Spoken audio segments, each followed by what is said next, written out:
In this city report, we're going to take a look at the Forsyth Boulevard Pedestrian Underpass project. My name's Steve Meyer. I'm with the City of Clayton Public Works Department.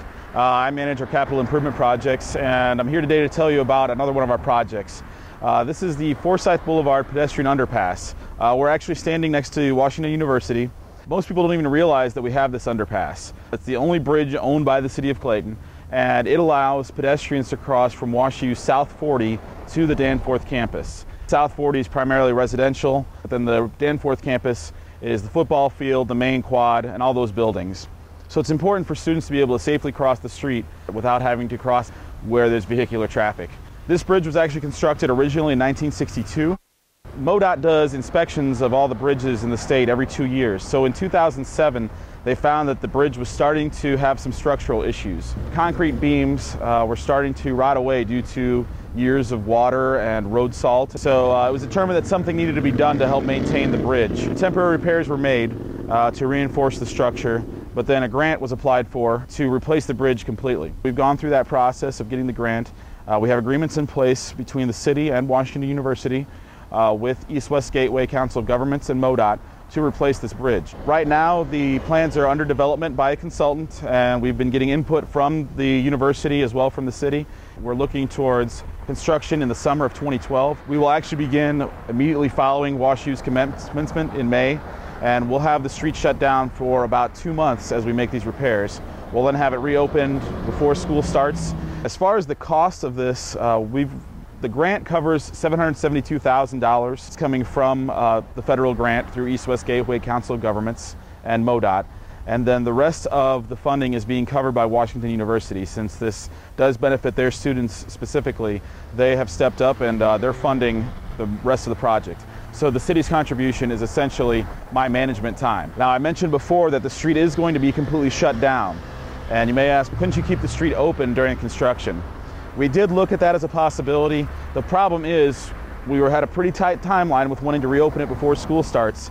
To do a phased project would involve a lot of extra work, and that would cost a lot more money and take longer. Now, as far as how are you going to get around during the closure, the two important things we've got going for us are Wydown Boulevard to the south and Forest Park Parkway to the north. They're both great streets, easily to get through and connect between Big Bend and Skinker.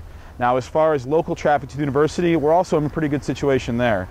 We'll be closing down the street between Olympian Way and Wallace Circle. You can get in from the west onto Olympian Way, and from the east you can get into Wallace Circle, and you can still access the campus. Now, your next question may be, what's the new bridge going to look like? The new construction won't be exactly the same. We'll have cast-in-place footings that'll be poured first, and then basically U-shaped sections will be placed upside down on top of that footing, and one section will be placed after another to create this tunnel underneath the roadway. Then a concrete deck will be poured on top. One thing very unique about this bridge is the painting that goes on. Washington University student groups can reserve sections of the walls both underneath the bridge and adjacent to the bridge and advertise upcoming events. There's actually a whole system in place with the university by which organizations can reserve one of the 22 panels and paint it for a week to advertise.